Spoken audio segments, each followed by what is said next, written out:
आज मैं एक प्रसिद्ध कहानी लेकर आई हूँ जिसका नाम है हार की जीत। ये कहानी सुदर्शन जी के द्वारा रचित है, तो आप लोग ज़रूर से ज़रूर पूरी कहानी सुने और चैनल को भी सब्सक्राइब कर दें। बाबा भारती के पास एक घोड़ा था जिसे वो सुल्तान कहकर पुकारते थे और उसे देखकर वो वैसे ही खुश होते थे जैसे माँ अपने बेटे को देखकर, साहूकार अपने ग्राहक को देखकर और किसान अपने लहलहाते खेत को देखकर। घोड़ा बहुत सुंदर था और बलवान भी। उसके जोड़ का घोड़ा सारे इलाके में न था।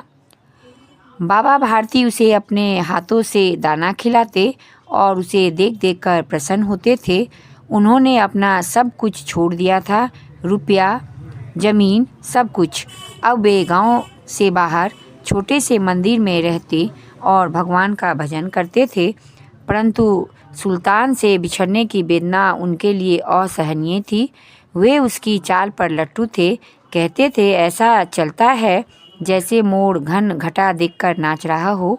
जब तक संध्या समय सुल्तान पर चढ़कर 8-10 मील का चक्कर ना लगा लेते, तब तक उन्हें चैन ना आता था। उसी इलाके में एक डाकू था, नाम था उसका खड़क सिंह। लोग उसका नाम सुनकर कांपते थे। हौले हौले सुल्तान की कीर्ति उसके कानों तक पहुंची और उसका हृदय उसे देखने के लिए अधीर हो उठा। एक दिन वह दोपहर के समय बाबा भारती के पास पहुंचा और नमस्कार करके वहीं बैठ गया। बाबा भारती ने पूछा, खड़क सिंह क्या हाल है? तो खड़क सिंह ने सिर झुकाकर उत्तर दिया, आपकी दया है। तब बाबा भारती ने पूछा, कहो इधर कैसे आए? सुल्तान की चाह खींच लाई। तब बाबा भारती बोले, विचित्र जानवर है, देखोगे तो प्रसन्न हो जाओगे। तो खड़क सिंह बोला, हाँ मैंने भी बड़ी प्रशंसा सुनी है, कहते हैं बड़ा सुंदर है। तब बाबा भारती बोले, क्या कहना, जो उसे एक बार देख लेता है उसके हृदय पर उसकी छवि अंकित हो जाती है। तो खड़क सिंह बोला, बहुत दिनों से अभिलाषा थी, इसलिए आज यहाँ उपस्थित हुआ हूँ। बाबा भारती और खड़क सिंह दोनों अस्तबल में पहुँचे। बाबा ने घोड़ा दिखाया। घमंड से खड़क सिंह ने घोड़ा देखा और उसने सहस्त्रों घोड़े देखे थे, परंतु ऐसा घोड़ा उसकी आंखों के सामने से कभी नहीं गुजरा था। सोचने लगा, भाग्य की बात है, ऐसा घोड़ा खड़क सिंह के पास होना चाहिए। इस साधु को ऐसी चीज़ों से क्या मतलब? कुछ देर तक वह आश्चर्य से चुपचाप खड़ा रहा। इसके पश्चात हृदय में हलचल होने लगी। बालकों की तरह अधीरता से बोला, परंतु बाबा जी, इसकी चाल न देखी तो क्या देखा? बाबा मनुष्य ही थे। अपनी वस्तु की प्रशंसा दूसरे के मुख से सुनने के लिए उनका भी हृदय अधीर हो गया।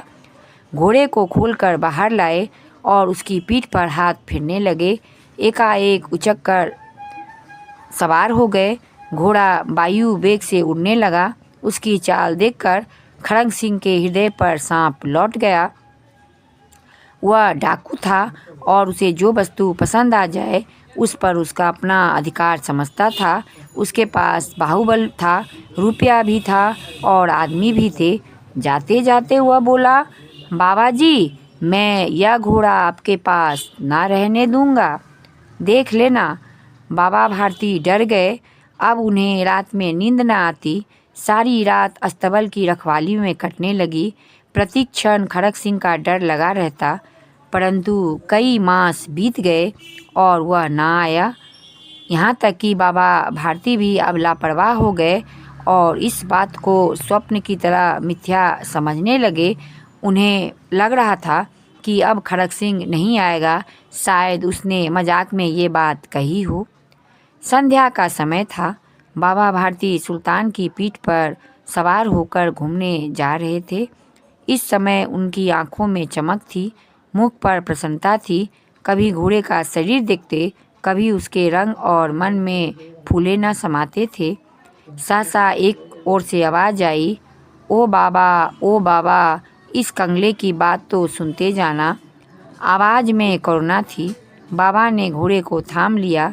देखा, एक अपाहिज वृक्ष की छाया में पड़ा करा रहा है। तो बाबा भारती बोले, बोलो तुम्हें क्या कष्ट है। अपाहिज ने हाथ जोड़कर कहा, बाबा मैं दुखिया हूँ, मुझ पर रहम करो। रामबाला यहाँ से 3 मील है, घोड़े पर चढ़ा लो, परमात्मा तुम्हारा भला करेगा। तो बाबा ने कहा, वहाँ तुम्हारा कौन है। दुर्गा दैत्य वैद्य का नाम तो आपने सुना होगा, मैं इनका सौतेला भाई हूँ। बाबा भारती ने घोड़े से उतरकर अपाहिज को घोड़े पर सवार किया और स्वयं उसकी लगाम पकड़कर धीरे धीरे चलने लगे। सहसा उन्हें एक झटका सा लगा और लगाम हाथ से छूट गई। उनके आश्चर्य का ठिकाना न रहा जब उन्होंने देखा कि अपाहिज घोड़े की पीठ पर तनकर बैठा है और घोड़े को दौड़ाए लिए जा रहा है। उनके मुख से भय, विस्मय और निराशा से मिली हुई चीख निकल गई। वह अपाहिज खड़क सिंह डाकू था। बाबा भारती कुछ देर तक चुप रहे और उसके पश्चात कुछ निश्चय करके पूरे बल से चिल्लाकर बोले, जरा ठहर जाओ, जरा ठहर जाओ। तब खड़क सिंह बोला, बाबा जी यह घोड़ा ना दूंगा। तो बाबा बोले, परंतु एक बात सुनते जाओ खड़क सिंह, एक प्रार्थना करता हूँ, उसे अस्वीकार ना करना, नहीं तो मेरा दिल टूट जाएगा। खड़क सिंह का मुंह आश्चर्य से खुला रह गया। उसका विचार था कि उसे इस घोड़े को लेकर वहाँ से भागना पड़ेगा, परंतु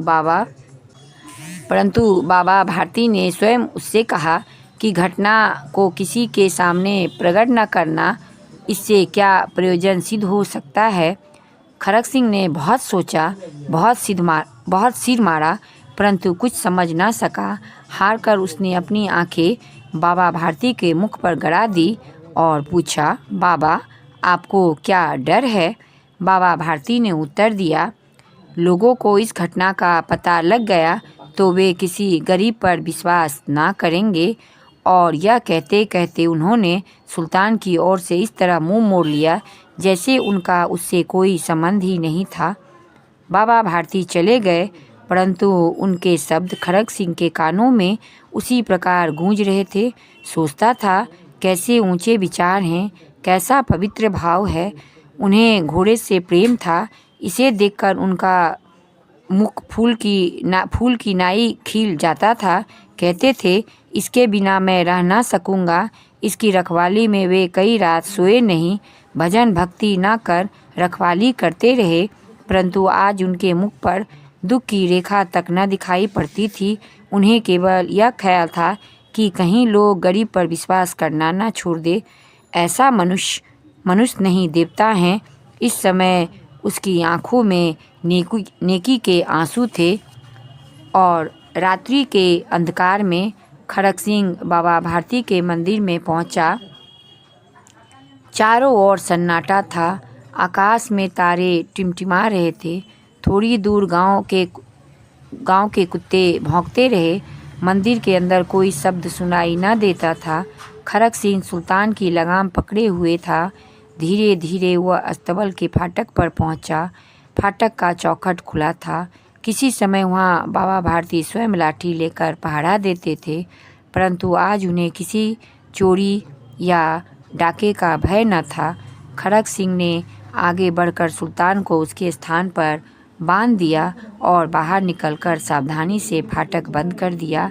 इस समय उसकी आंखों में पश्चाताप के आंसू थे जो बह रहे थे। रात्रि का तीसरा पहर बीत चुका था। चौथा पहर आरंभ होते ही बाबा ने कुटिया से बाहर निकल ठंडे जल से स्नान किया। इसके पश्चात इस प्रकार जैसे कोई स्वप्न में चल रहा हो, उनके पांव अस्तबल की ओर बढ़े, परंतु फाटक पर पहुंचकर उनको अपनी भूल प्रतीत हुई। साथ ही घोर निराशा ने पांवों को मन भर का बना दिया था। वे वहीं रुक गए। घोड़े ने अपने स्वामी के पांव की चाप को पहचान लिया और जोर से हिनहाया। अब बाबा भारती आश्चर्य और प्रसन्नता से दौड़ते हुए अंदर घुसे और अपने प्यारे घोड़े के गले से लिपटकर इस प्रकार रोने लगे मानो कोई पिता बहुत दिनों से बिछड़े हुए पुत्र से मिल रहा हो।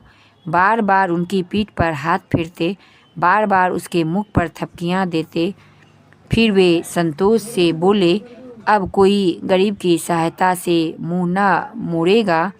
और उन्होंने सुल्तान को जोर से पकड़कर अपने गले में लगा लिया। तो कैसी लगी कहानी? अच्छी लगी तो ज़रूर से ज़रूर चैनल को सब्सक्राइब कर दीजिए। धन्यवाद।